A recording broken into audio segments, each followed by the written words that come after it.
Good morning, and welcome to the Subcommittee on Counterterrorism, Law Enforcement, and Intelligence. Today we are holding an important hearing on the threats posed by nation-state actors like the People's Republic of China, the PRC, Russia, Iran, and Venezuela in Latin America to our homeland security.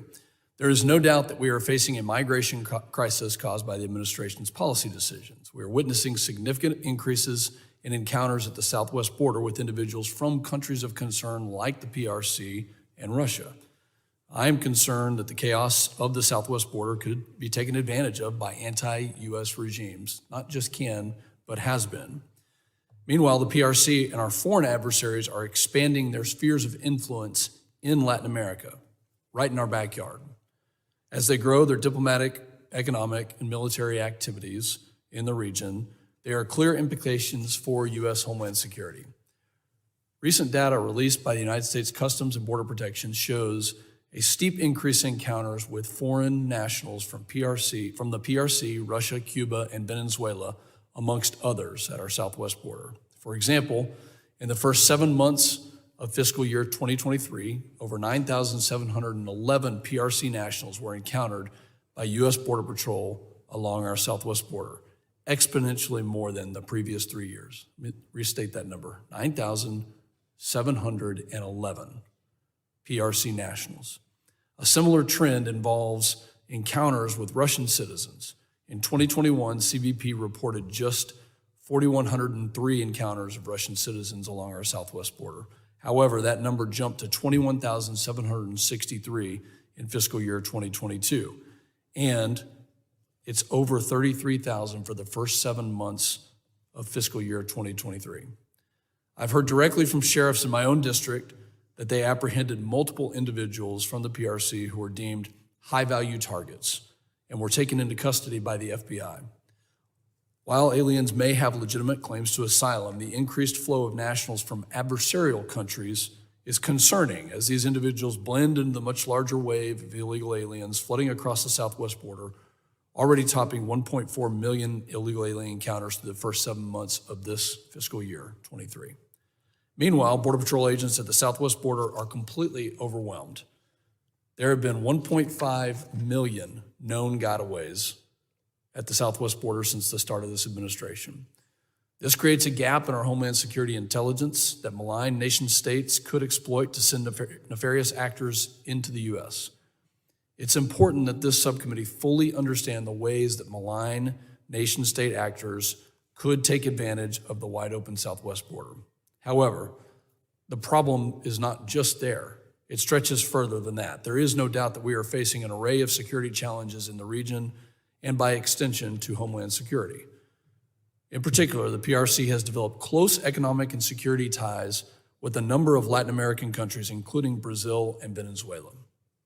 For example, the China Development Bank and the Export-Import Bank of China offered approximately $137 billion to the region in loans to a multitude of sectors, with Venezuela as the most prolific beneficiary of PRC loans at roughly $60 billion. However, the PRC's influence in the region goes beyond economic ties. It also includes military and security partnerships. For example, in approximately a 10-year period between 2009 and 2019, $615 million in weapons were sold to Venezuela by the PRC.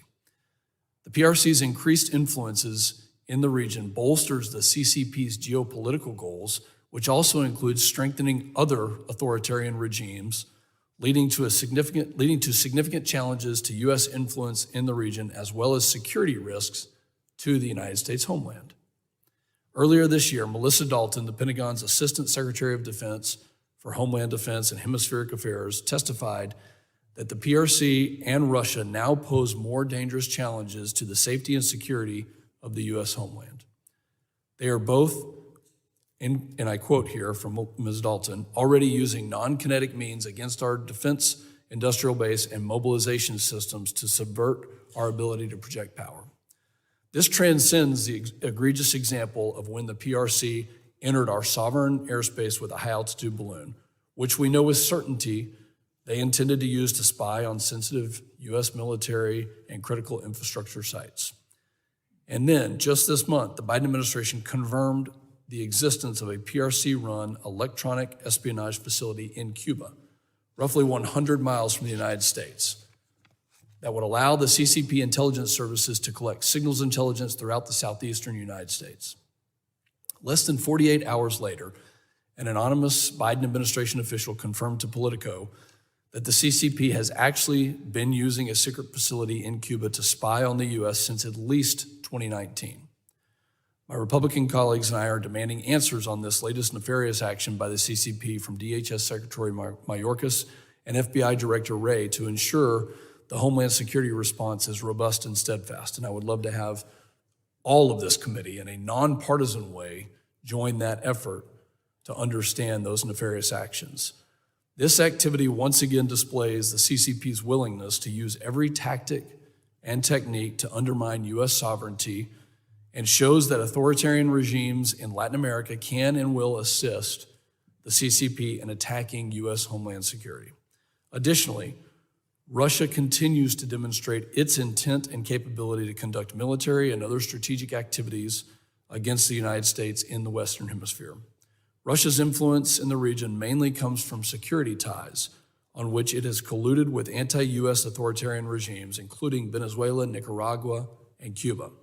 For example, Russia has assisted Venezuela with sanctions evasion, using Russian state-controlled companies to transport Venezuelan oil. Russia also uses the Wagner Group, a private military company, to project power worldwide. The Wagner Group tries to undercut the United States and present itself as a mediator and security partner to anti-U.S. countries and gain military access rights and economic opportunities. For example, they are training Venezuela's armed forces. Additionally, Iran plays a secondary role in the region. The recent docking of Iranian warships in Rio de Janeiro, Brazil, indicate Iran is looking to assert its power across the region. Iran's backed militia, Hezbollah, continues to have a presence in the region, with the transition from the tri-border area of Paraguay to operations in Venezuela.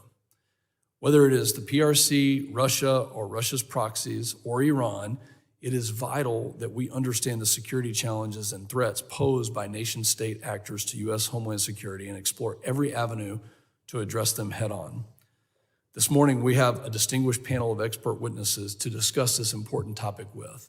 And I'd just like to say that, we're facing challenges all over the world. I personally think that this is one of the most challenging security environments that we have ever been in, including the World War II era. We know some of the threats and some of the threats we don't know. The nature and the face of these threats has changed.